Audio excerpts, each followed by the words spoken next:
खुलुमबाय गिबियावनो नोंथांमोनखौ JB Boro news चेनेलाव बरायग्रोबाय। नोंथांमोननि थाखाय फुंबिलिनि मोननैसो खौरां लानानै फैबावलायबाय।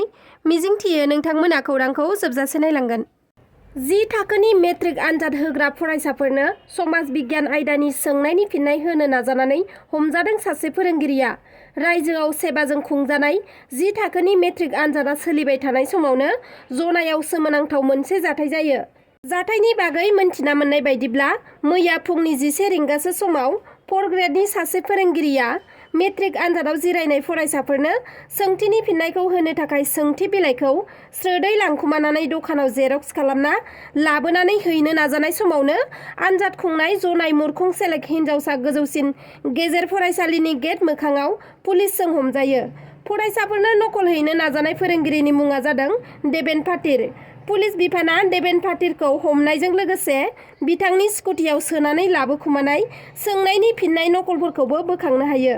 देबेन फाथिर बिथांनि अनगायैबो मेट्रिक आनजादनि सोंलु पेपारखौ लिक खालामनायजों सोमोन्दो थानाय कम्पिउटार गलानि सासे मावख'गिरि धीरज दुवारा बिथांजों लोगोसे जनाय कलेज गोजौ फरायसालिनि फोरोंगिरि पद्म कुली आरो गाहाय थाखोनि हेफाजाबगिरि लीलाधर पायेंखौ पुलिस बिफाना हमनाय जाबाय।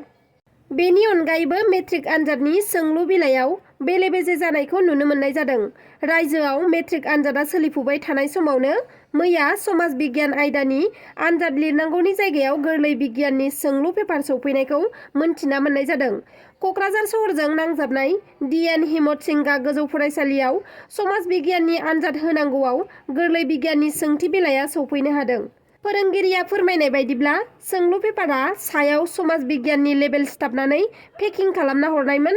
उनाव सोंलु बिलाइफोरखौ फरायसाफोरनो राननाय समावसो गोरलै बिगियाननि पेपार सौफैनायखौ मिथिना मोननाय जादों आरो लोगो लोगोनो गोरलै बिगियाननि सोंलु बिलाइफोरखौ थानायाव लांनानै फोरोंगिरिफोरा सोलायना समाज बिगियान आयदानि सोंथि बिलाइजों फरायसाफोरखौ आनजाद लिरहोफिननाय जादों होनना फोरोंगिरि बिथाङा फोरमायथिदों।